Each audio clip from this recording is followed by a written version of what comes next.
Pretty much every movie, whether amazing or terrible, has mistakes. However, they tend to go more unnoticed in great movies, simply because everyone watching them is so engrossed by what's going on. So, here are 5 mistakes from classic movies that might have snuck under your radar.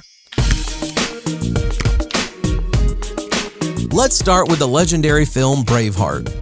The famous Mel Gibson drama has repeatedly been criticized for the abundance of historical inaccuracies. But frankly, there are stupid slip-ups in the picture, such as swords and axes bending like rubber. However, perhaps the most obvious mistake is that the protagonist takes the trouble to ride horseback instead of riding in that car that mysteriously appears in one frame of the film. Did you know that in those days it was fashionable to walk in a cap? In this scene, Mel Gibson gets a sword out of nowhere. Here, he runs with an empty right hand, and in the next frame, he already has a weapon. In the movie Jurassic Park, in a scene where a dinosaur enters the kitchen and children hide from it, there is a very strange and frightening moment. Someone decided to touch the dinosaur's butt.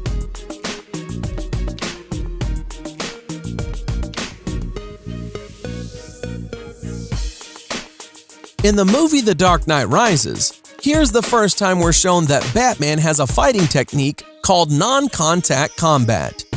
How can you explain this scene? During a fight, one of the opponents falls without any contact to him. And this super epic mistake is during an expensive special effects scene in the movie Knowing. Surely you've noticed it. When Nicolas Cage comes to the policeman on the road, he begins to step back, looking behind him. Nicholas also turns around and is amazed at what he saw, but the falling airplane is coming from the side. Look again at this mistake.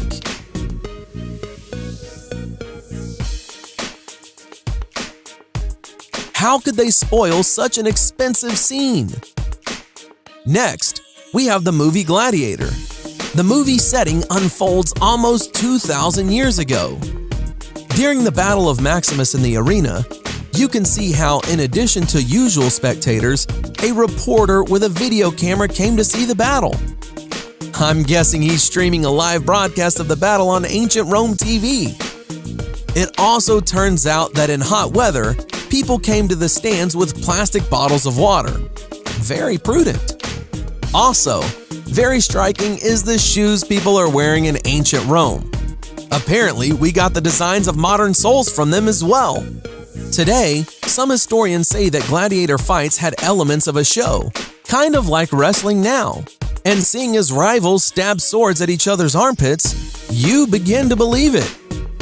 But at the end of the movie, when the deadly wounded Maximus falls to the ground, you can see how his head is comfortably placed on a pillow of sand, to die with such comfort. But to be honest, it's no surprise that Maximus eventually died, because he had a very bad coagulation of blood. This can be seen at the beginning of the film when in Germany, he was injured by one of the soldiers in the shoulder. But here, he is in Spain, and the wound is still bleeding. Although to get from Germany to Spain, you must ride at least a month to get there on horseback. And again, hit the enemy's armpit. And poor Maximus at this moment, someone pours on the side with paint. And now the million-dollar question. What is wrong with this mother and son? Who noticed in these frames a stupid mistake? Write in the comments below. And in the aftermath, some more movie mistakes. In the movie Indiana Jones, Raiders of the Lost Ark, the action takes place in the 30s of the last century. Here, Indiana Jones is sitting in the city of Cairo with a monkey, and in the background is a guy in jeans and a t-shirt. Unusual style for Egypt of the 30s. In the second part of Iron Man, Natasha knocks down her partner with a clever trick.